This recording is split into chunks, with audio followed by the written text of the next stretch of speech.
I eat success for breakfast with skim milk. Can you feel it? Can you feel the energy this morning? Apologize for being a little under the weather today, my friends. Good morning. MikesMMAPicks here with your Fight Morning Quick Card Breakdown show, brought to you by MMAOddsbreaker as well as BetDSI. We're here for UFC Columbus, where we have 13 fights on the docket.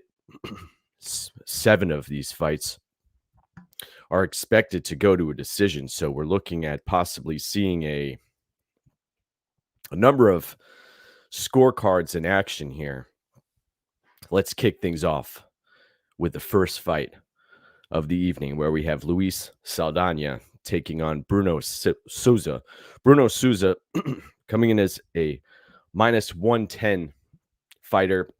Saldana, we've seen, can put a game together, especially if he has the larger octagon, can use his footwork, use his kicking game.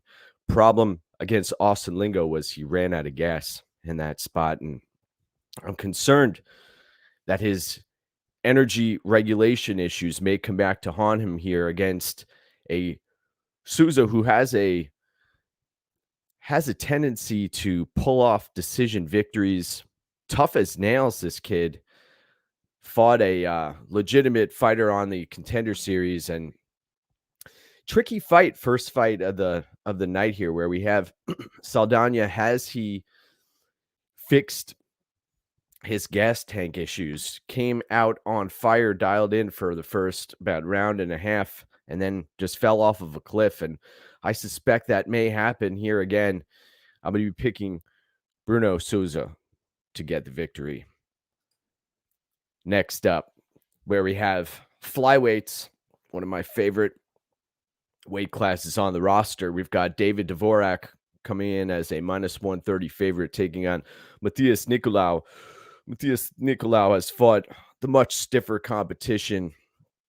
It's hard to look good against Tim Elliott early in fights, and Tim Elliott was able to pretty much have his way with Maia-Fiorot in that fight early, but then the tables turned.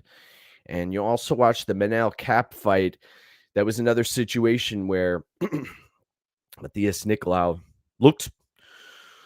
I was on Cap in that fight. I thought that he may have edged it out, but watching it back, Maia-Fiorot had his moments there, was able to pose some serious power threats to his opponent, Nova União fighter. David Dvorak, Czech Republic, someone who is a fighter who fights to his strengths, will look to stay at range at times, but when he's able to get fights to the mat, I've been impressed. But then I look at the opponents that he's faced, and I question the legitimacy of his game. Granted, he took his last opponent out early, right? The Bruno Silva fight was something that stuck out to me. I watched that back numerous times. First round, Bruno Silva was able to put Dvorak on Queer Street and have his moments there. Nicolau now has run into some chin issues in the past as well. Dustin Ortiz, that was a few years ago.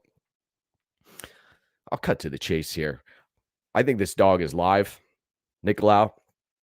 And in this spot, I'm actually going to be picking him. I think that the power is going to be, we're going to see the difference in power here. And also, Dvorak isn't going to have a problem. He's going to have a problem with the strikes that are coming back at him. He hasn't faced an opponent like this before. And I think that although he was riding a 13 fight win streak, that's That's a 16 fight win streak. That's a serious win streak. I think that Nicolau is going to come out on top in this spot. Let's see what we got in the comment sections here. Oh, somebody's speaking about Mark Diakiese. Good morning, Evan. Great to see you. Thank you. Thank you. Let's get to this Jennifer Maia fight up here. Jennifer Maia taking on Maia-Fiorot. This line has ballooned to a point where now minus 410 at the betting window for Fiorot. Yes, she is a legitimate striker. And yes, Jennifer Maia runs into some major issues in regards to her footwork and closing distance and navigating the terrain inside of the octagon. I think that that's where Fiorot should have this fight won if she can manage that distance. Now, if Maia is able to engage in some clinch exchanges here and end up on top of Fiorot, things change, but that's a tall ask. Maia, she's one of those fighters, shooter box fighter who tough as nails, hard to get out of there. She's going to have to find a way to close distance effectively against Fiorot, and I think she's going to struggle here. I'll be picking Fiorot, but I feel like Maia still has a little something in her to make this a fight, and looking forward to it. So give me Maia-Fiorot in that matchup. Now, we have a interesting bout. The Black Wolf, Khizriev, coming in as a minus 995 betting favorite. Widest line on the card. Taking on Blaydes-Daukaus. Tiuliulin, I believe 10-5 overall record. Someone who has most of his fights won via knockout. This, if you're going to play this line and play this fight, I would look at Khizriev by submission, hovering around minus 110, minus 125-ish. This fight's not expected to go to a decision at minus 500 at most books. Can even be seen for higher prices elsewhere. Fight Night's global product, Khizriev.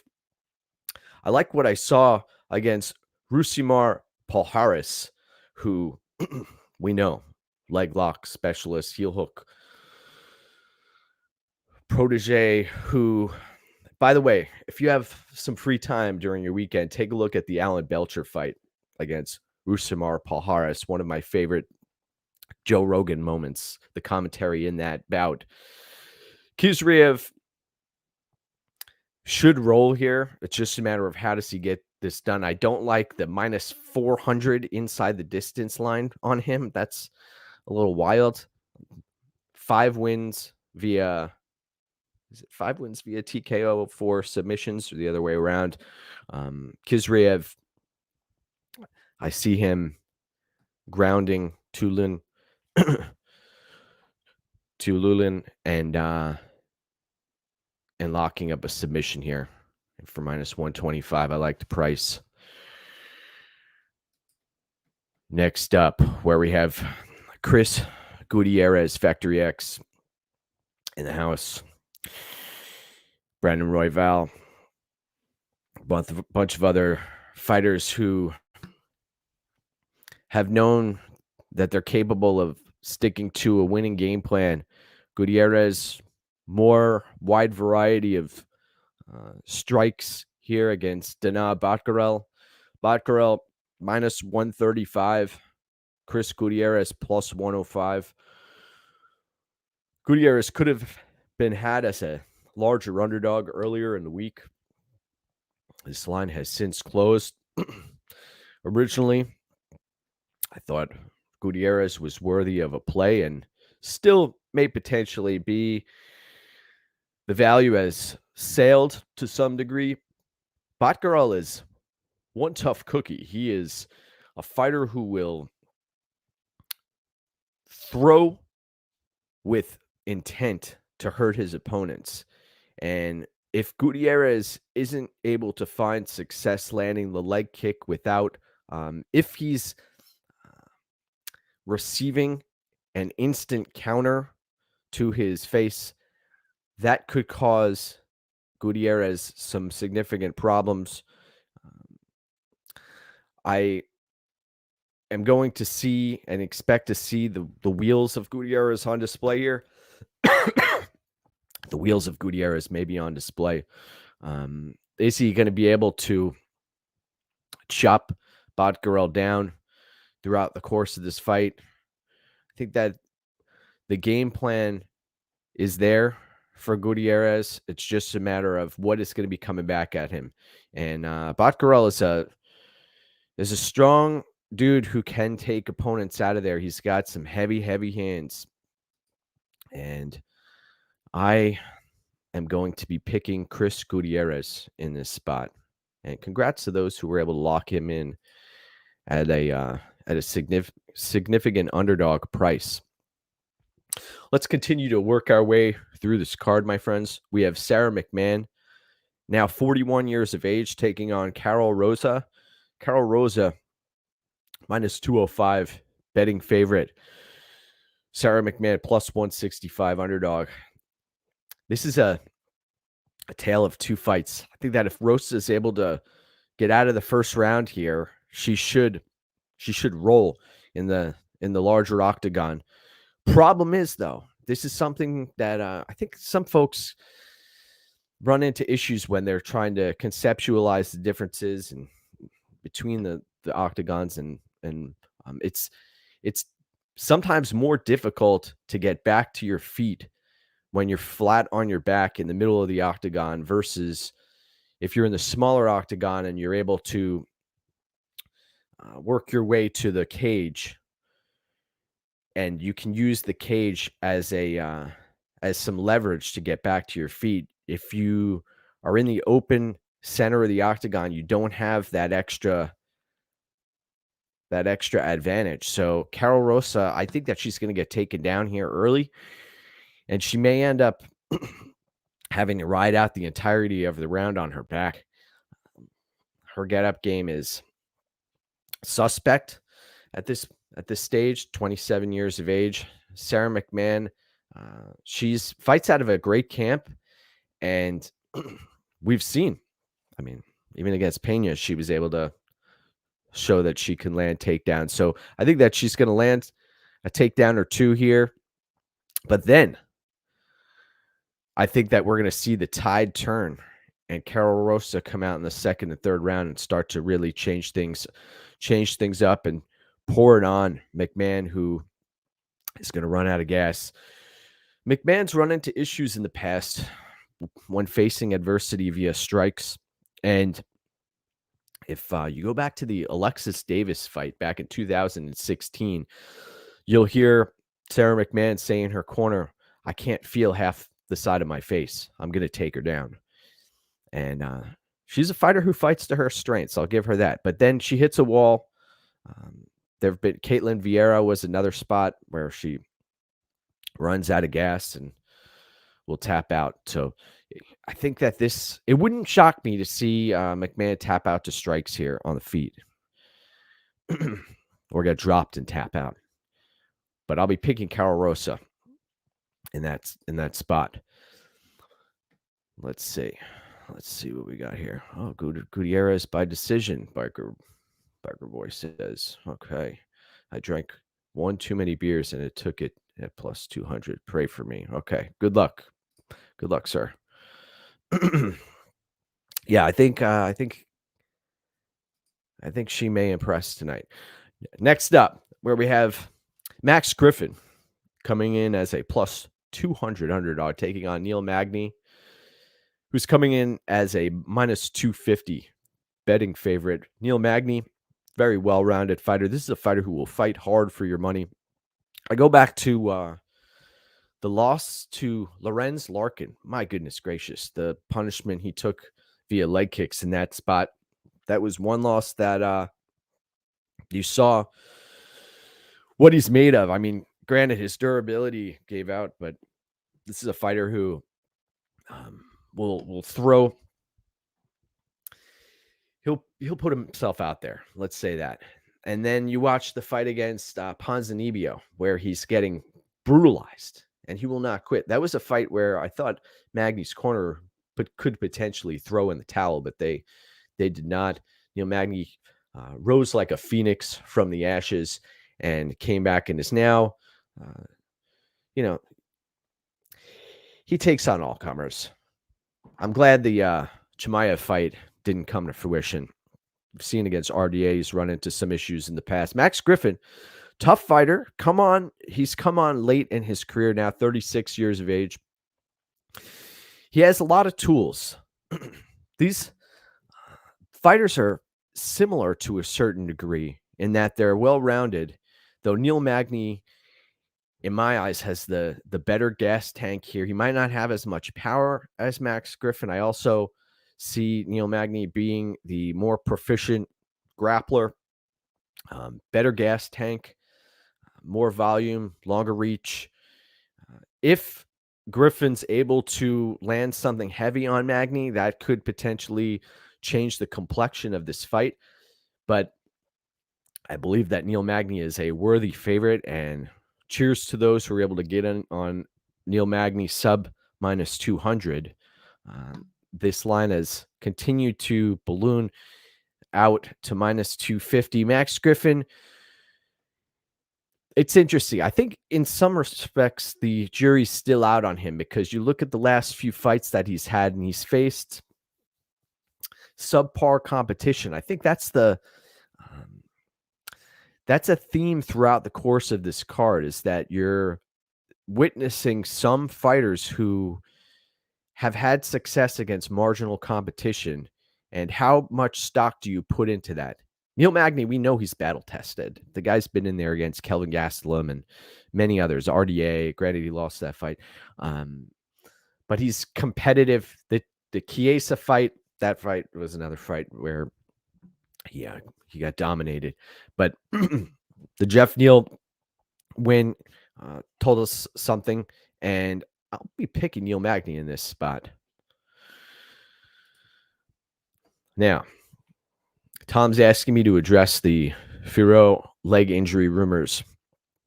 Tough to snag onto a narrative like that. I did see, I believe Paul Shaughnessy posted the video.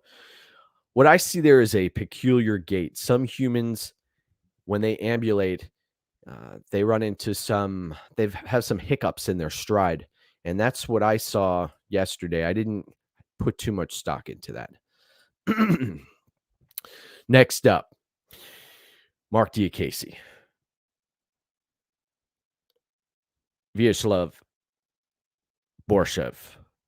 Borshchev, also known as Slava Claus, minus 155 at the betting window, taking on a Diakiese who has let us down a number of times in the past. This is a spot where I'm personally staying away. If I were to pick a side, it would be the Borshchev side. I believe that Diakiese, he's a front runner, and the bout against Nasrat Haqparast, I believe I cashed that ticket when I was in Disney World with my kids, and Mark Diakiese is an athlete, someone who I like his striking. I like the win against Lando Venata.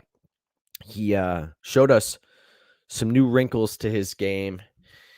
But when he faces adversity, this is somebody who has a tendency to fall flat on his face. And the Khizriev fight hung in there, was just outmatched. And in this spot, although Borshchev, you could say, hasn't faced massive competition, this is somebody who came into the UFC with a legitimate striking pedigree. And there was an interview, I'll try to post it later today. It was like an hour and a half long interview that talked about his upbringing and kind of what made him who he is today. And he's going to go for it. This isn't somebody who's going to just sit back and patty cake his way to a victory against Diakiese. I think that he's going to go for the kill. Diakiese is going to have to try to take this fight to the mat to have some success. And Borshchev, as soon as he tries to get his way back to work his way back to the feet, he's going to start unloading. And it's a violent fight. If you're looking at fight doesn't go the distance, I see it around minus 190. Larger octagon, Diakiese, I see him trying to stay evasive and fight to a some semblance of a game plan, but Borshchev is gonna in my eyes change this and really put Diakiese in some tough spots and walk away with the victory. Yeah, interesting face-off, Sean's saying, from Diakiese. Yeah, that was some a face-off that caught my eye. Now, we have a heavyweight battle between Ilir-Latifi against Alexei Oleinik. Alexei Oleinik, you look around and you see the longevity of some fighters' careers, and it has blown my mind to see him still competing at 59, 16, and 1 professional record. And this is a guy who's fought legit competition throughout the course of his career. His body's been able to survive all of this. And Latifi is somebody against Ozdemir. I thought it was all done. I thought the career was over. And then against Tanner Boser, looked like he, in my eyes, lost that fight. Latifi is someone who the writing's on the wall as far as his career goes. Both of these fighters are. This is a. It's interesting because Alexei Oleinik has legit submission game. Look at all the submissions up and down his record. The Ezekiel chokes galore. He's able to put opponents in tough spots, and I think he's going to come out here and do a little bit of a number on Ilir-Latifi. Latifi doesn't throw for volume. What is he going to do with the takedowns against Oleinik? I think he's going to put himself in danger. That's what I think is going to happen. And I'll be picking Alexei Oleinik to win. I don't buy the hype that the guy has no neck. I think that I know that he hasn't been submitted yet, but that may change. You can't trust what you haven't seen, but I do trust a submission artist being able to find a way to lock up a submission. I'll tell you that. And I'll be picking Alexei Oleinik in this spot. I think he's going to cause some problems right off the bat to Latifi on the feet. And then he's going to bring this fight to him. And I'll be picking Oleinik. Now, if Oleinik is unable to take Latifi to the mat and is striking for a significant length of time, we hit to the second or third round, then Latifi may end up landing a power strike to take Oleinik out of there. But I think that Oleinik has many more tools to win this fight, the natural heavyweight as well. We head to the flyweight division, where we have Kara-France taking on Askarov. Interesting bout. Askarov, minus 385 betting favorite. I saw him hovering around minus 280 at one point in time. I was hoping this line would come back in a little bit, but no. It's hovering around almost minus 400. And Kara-France plus 285. We know Kara-France is a small flyweight who was able to knock out Rogerio Bontorin a couple of fights ago and then took care of Cody Garbrandt. By the way, how about this matchup, folks? Cody Garbrandt against Sue Mojeri. I would like to see that matchup come to fruition if Cody Garbrandt, no love, wants to hover around flyweight, make that fight. Kara-France plus 285. This is a tough spot. I'm going to be picking Askarov to win. I think that he has the grappling to really cause Kara-France some major fits here. But how does this fight end? I like the hand fighting of Kara-France against Rogerio Bontorin early in that first round. Was put in a really tough spot. I thought I was on Barberena in that spot, and I thought that he was going to lock up a submission victory there. Came pretty darn close, and we saw Kara-France turn the tide. He's going to need Kara-France needs space to work. That's a key component of his game. If he doesn't have space, he's not going to be successful against Askarov, who, although he may be hearing impaired, he is a phenomenal fighter. And this is somebody who poses a threat at the champ, Figueiredo. If this fight gets made, Figueiredo's takedown defense may get put to the test. This is another situation you look up and down this card where Askarov, it's difficult to look great against Tim Elliott early in fights. And Askarov had to face some adversity there. I don't think he's going to waste time here striking for an extended period of time against Kara-France, where he will have his strength, where Kara-France will have his strength. So I expect Askarov to take Kara-France to the mat and try to transition to a point where he's able to lock up a submission. And I would look at this point, I would take a look at the inside the distance line for Askarov rather than playing him straight or parlaying Askarov at this stage in the game. I think this line is just too wide for my liking. But give me Askarov to win. Next up, wow. All right, this is the people's main event right here. Brown-Barberena taking on Matt Brown. Matt Brown coming in as a -120 favorite, taking on Brown-Barberena, who's fallen on tough times. Although he's been winning some fights here against lesser competition, he's a fighter who will fight for your money. The Vicente Luque fight, I believe one of our buddies, Chris CG, said that Barberena is a guy who looks like he eats motor oil. And I